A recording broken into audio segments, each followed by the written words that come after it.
Well, hello and welcome back to All My Art and Soul. We're continuing part 3 of a journey of 3 paintings, which has been very fun and very challenging, as you can see. So what I'm doing for my journey here for abstract and working with mixed media, I thought I would start with, if you didn't see part 1 or part 2, I will leave part 1 as a card in the upper right hand corner here of this video, and you can check it out. And I wanted to put many layers. I'm experimenting with the different sequence of layers and the different types of layers. I started off with gesso, texture, and then stain of Nicolazo gold, and then came in with many pieces of collage and fabric and anything that I could find in a grid formation. And what my decision was, I wanted to cover up everything to then excavate everything again, so to de-stress. So I thought, well, let's use something I started using the neutral color and white, and then just wasn't doing anything.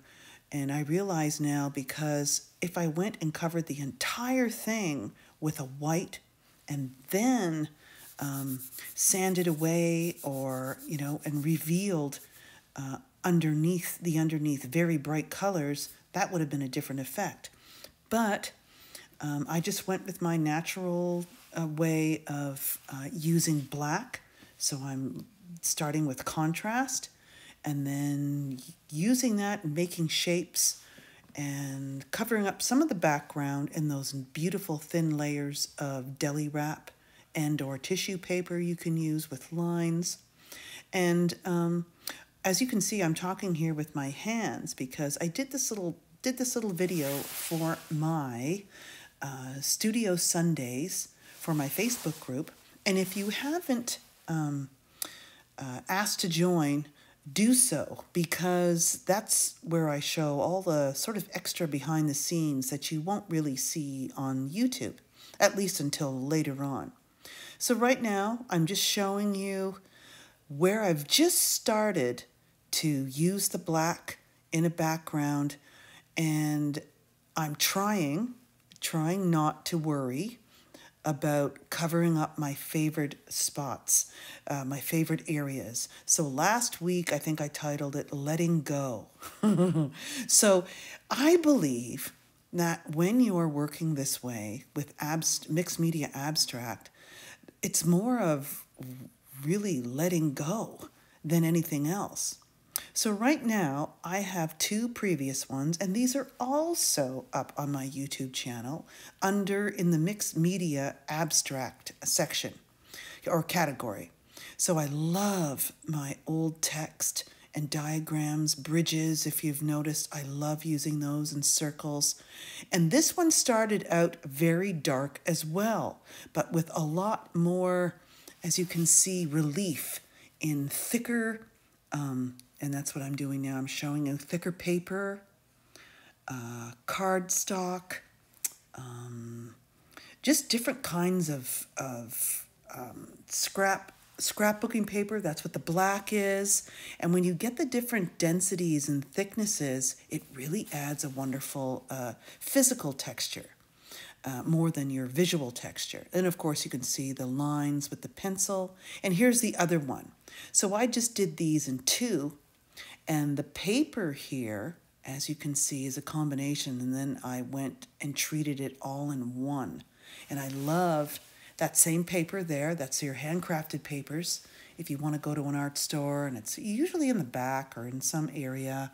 And it's amazing because they come in such great big sheets. Depending on how you work with mixed media, mine lasts me a long time. So I love this neutral. It started out with blue, and then I ended up going with the neutral parchment, or whatever, these neutrals are called different names. That rectangle there changed to so many different colors. Those black lines are the China marker. And so and that's what it was. And it was blue at first. And then it just needed to be covered. I needed the black. As you can see, visually, you can see the quadrants here, how they relate to each other. You have black shapes that are different, but that are diagonally across. And that's what really works. So I wanted to I wanted to stay on track in a way, but work differently, with this. And I love my neutral paper there. So I'm in the next step.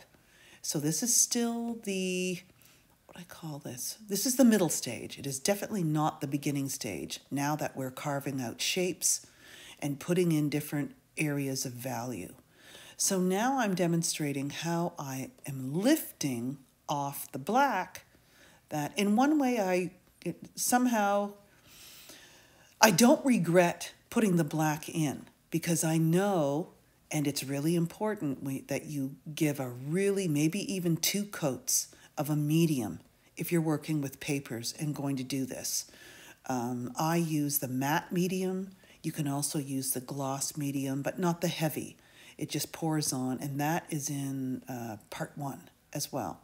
This little painting knife is great to just experiment with, okay, what kind of effect am I going to get? And I'm really loving, see how it's lifting off? But you're using the isopropyl alcohol and scraping away at first, but then I'm going to be using what is it called? Some sandpaper. That you need to use without the isopropyl alcohol, of course. I'm working with it dry, and that creates a different texture. Steel wool. So there's different grades of steel wool. There's your extra fine, and this one is just your usual sink one where you're cleaning up. And I ran out of the other, and I thought, well, you know what? I'll just use it and see. So it will leave, as I'm explaining there with my hands, scratchier lines, which are really cool. And of course, again, emphasizing you really need a good layer of medium on top of whatever you're putting this on. If it's paper, just to protect it. And I don't like my paint absorbing back into the paper when I'm doing different layers on top. So I like it if I don't like it, so I can erase it and it'll go right back to its original state. And as you can see, when you use the rag, it's a little bit of black is getting on the edge. But since I left it with a really good coat of medium, using a clean rag or the clean area of the rag, it wipes right up. So just revealing, excavating, unveiling these different areas and just exploring. I haven't done this enough. I've done some, but not with using collage. I was doing this a lot just with paint and crackle mediums, bead mediums, and that kind of a thing. And if you hop on my website, you can check out some of those things. So the plan is, after I reveal enough that I'm satisfied with, I will then come back in with a very transparent stain. And the transparent stain that I'm going to choose to use for this series is the nickel azo gold. And that's the same stain that I started with. So you're repeating and bringing that back in. And it really added a really cool effect. See, when you clean that up, it looks so much better. And I love the words, the line, and I love the lines beside them. So I'm going to leave that. I like that it's a high contrast area and it provokes some different thinking. That is a sort of a figurative shape there. And then the more I lifted, the more of the previous sort of lime green color I revealed. And I may or may not keep that. It may, it may go with what I'm going to do, and it may not. And so I might not cover it completely. I might just push it back. So don't think of covering up your layers. So that one you see, it saturated through it. For some reason, I just didn't have enough of the medium on top protecting it. And that was a nice lime green, which is the same one under that figurative shape. And it doesn't really matter. It sort of made a nice, really yellow vertical rectangle. And once I lift and clean this area up to a more even, stressed sort of kind of feeling, once I go back in with the nickel azo gold, it should be okay. And who knows what I'll do with that. I don't even know if I'm going to keep that shape. I like it because it's so different from the other shapes. And the upper left-hand corner of yellow and those different things, I'm not sure what I'm going to do with those. If I like those less, then I will cover them up. You see, as you process through, as you go through your process of working on one painting, and then, of course, not going too far ahead, and you want to bring the other two up to that level, or up to that, it's not really a level, series of layers, before you move on. And that's what I like to do. I don't like to take one single one too far in a different direction. And so thinking of the lighter values, but not solid. So I really like this Stencil Girl stencil. And I thought, okay, let's carry the nice neutral area around the line area and bring it on over on top. Therefore, I can maintain some of what is underneath. And then you can see I'm alternating vertical and horizontal. And sort of emulating the horizontal lines there. Bringing that up because I'm not sure yet. So a stencil isn't going to veil or obliterate, I don't know if that's the right word, veil that area. And yes, I'm really liking that. And then stenciling, as you've known, the smaller stencils, I don't want this to become too busy because I'm carving out those spaces with the black to quiet it down. But now I'm using the stencil for a different reason, to push other layers back and bring in a lighter value. And once you work out that, which takes so long, and I don't know if it's just me, leave a comment below. And working with new processes, the intuitive process, new materials, layering, it's such an endless thing. But I think it's so satisfying because a lot of the times you can sort of predict what's going to happen, but not really until you see it.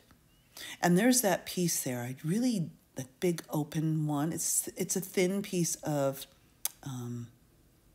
it's tracing paper that I used with the jelly plate printer, and I put it over it because I wasn't, but now it's just sort of blah. So who knows what I'll do with that. And sometimes when I'm doing the voiceover for my video, I forget what I did because I'm working on so many pieces, and that's okay. So, yes, but will that be too busy? It shouldn't be too busy since it's very similar in value and good. I only did a little section of that, so I'm just going to leave it. I don't want it too crazy. And let's see what we do here. Oh, I love this one. And of course, there's more that you love. I love how the black just sort of, it was very light. I didn't go too thick with that area. And just finding. So I like to use a similar stencil and have similar, and I don't know if that's really necessary, commonality. I know there's an element, unity between the three paintings. I want them to relate. And that's okay. I don't know if I like that. I might go solid and bring that neutral all the way across the corner because it would really quiet down this painting. And that's what, to me, I'm trying to respond to what's there and not think what's there. So I'm going to, okay, what's the feelings? Like, oh, it's too busy. So then that's what I'm trying to listen to and block out all that thinking because, we don't need all that. We can do that later on. Okay, so no, okay, oh, here I go.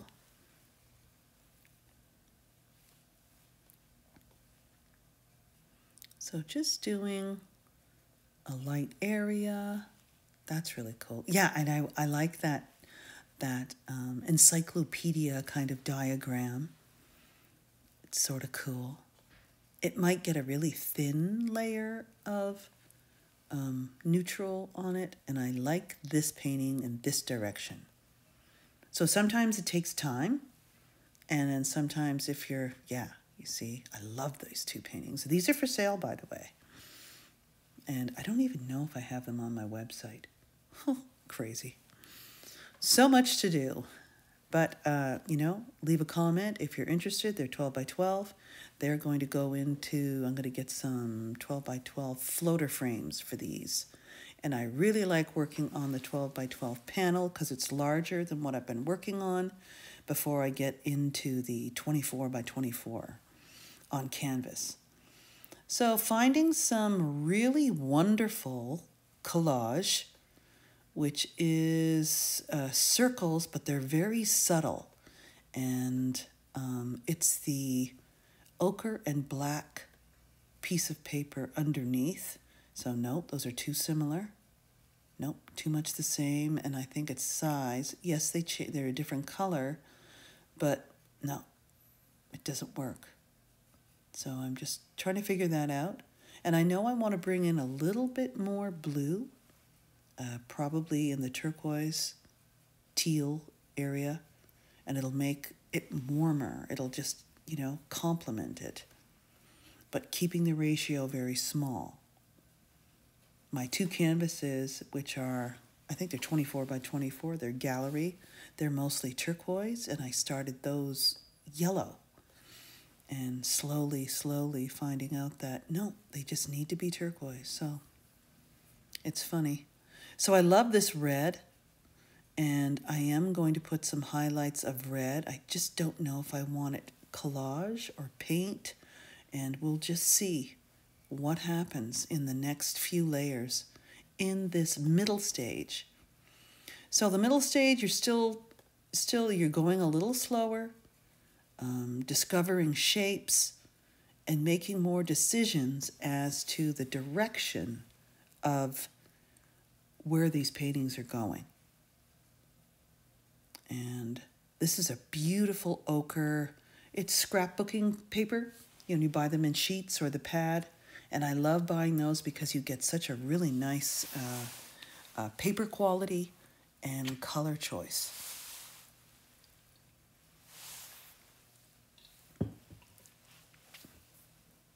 So I put the shape in. Of course, that's your negative, cutting out different pieces, positive, negative, putting them on your jelly plate printer with another piece that you just finished printing, and just building up layers on your jelly plate printer, which I really need to do more of,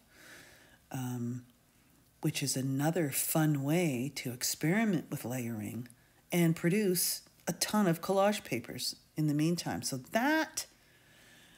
it's the yellow and the covering up of all that busyness down there. That's what I'm responding to. I'm not worried about the shape because I know I can push that back, cover it with a similar background of ochre. Oh yeah, I wanted to maintain that really neat neutral. So this will go over top of these papers, perfectly fine. And I do end up covering that. That's funny. After I just finished saying, oh no, I won't. Oh well, I guess I'm learning to let go. Yeah. Oh, and doesn't it feel so much better? So now it's morphing into, it's quieting down, but still very interesting in the background. I don't know about that shape yet, so don't worry about it. We can cover it. We can use a similar value. We can chop it up and then stencil a similar value of the background over top. And then, of course, using a similar paper opposite, but in a different way. Oh yeah, this is much better.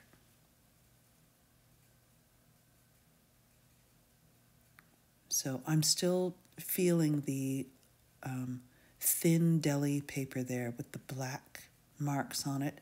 Still a little too precious. So need to cover that up. Still need to learn to let go. And that's really important, especially, so I decided to put, okay, in case I want to do something else, I am going to, and I see some bubbling, which takes a few minutes. And don't forget, I've been using my larger X-Acto knife. Now that I can compare, the smaller X-Acto knives that are super sharp are really much better to take out a bubble that has, maybe it's not totally dry, but it's even if it's dry, you can slice it open and then scooch some medium under there and flatten it down again, and that usually does a trick. So here we go with some nickel azo gold. So we are going to just make sure the brush is clean. I'm going to add some water, that's what I just did. And as soon as I push those layers back, that area, oh, it's so cool. I just love it. Yeah, and just lifting, so it's nice to keep that. I like the J cloth. This isn't J cloth, but it's a cloth similar that I get at the dollar store. And then just seeing if it was, I call them, I know another artist calls them flashlights, but these bright, and you need to maintain some white, but you just don't want them all over the place. And of course, I'm not going to touch those 6 circles because I like them white. And I'm just calming this down. And as I add more of that nickel azo next to the pink, because I love my combination of pink and orange, it's really pushing that layer back, and things are really starting to look interesting. Yes, and I wanted to leave that area untouched by the stain, so there's a difference there. Oh, the pink has some of that on it, so I don't know if I'm going to keep the pink. I think I'm deciding, no, I want it to stay pink because I love those contrasts. And just making sure I'm getting all of that area, wiping as I go, because I know I have a really good layer of matte medium. So, yeah, so leave that. And now I'm going to stain this area. This is the one I was talking about. Watch how this changes. It just is so much better. It just brings a life to this area.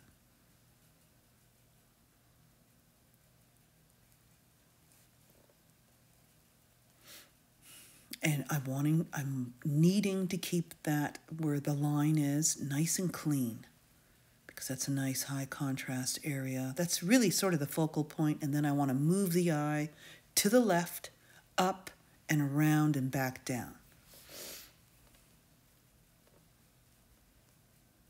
And probably that lower left could use a little more warming up rather than white. So I might deal with it now, I might deal with it later. So, and who knows, I'm probably focusing so much on that area. We'll see what I do. Yes, needing to push that back. Yeah. So just pointing out the diagonal and a little bit more, so that brings the eye across. And I think I cover up that whole area. and push back those. That's your special paper again, folding paper. Oh, see, that nice and clean is great. Now let's see. Okay, I still might need to work on that. Yeah, definitely. It needed to be pushed back with that. And now that whole sort of laddery L kind of shape is forward, and the rest of the layers sort of are with each other back, and they're not competing. It's sort of going in behind. This is sort of cool. This is really cool. I like this process.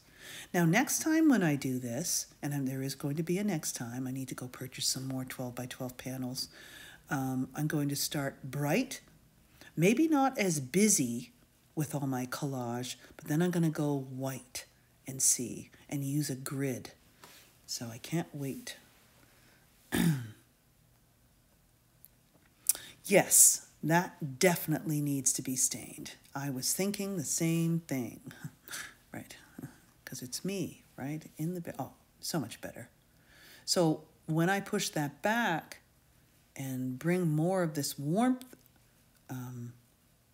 throughout the piece, it just feels so much better. And then shapes appear. Shapes appear that you would never have planned. Maintaining some of the white, some of the neutral, and then going warmer. So and you're bringing in different values. Okay, nice. Yeah, a little more of that.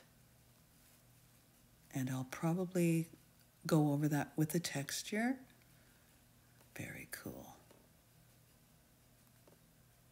And you see when you that looks so much better. So, it's still not as strong, it's just delicate. And this corner is going to change in the next part. It's going to be more black and white. I have a piece of collage all ready to go. And here we are at the end of part 3. So, moving along, adding stain, finding our shapes, and in the middle stage, it's now starting to take its own direction. And I hope you like this content, and don't forget to like and subscribe so my channel can grow. And I will see you in part 4.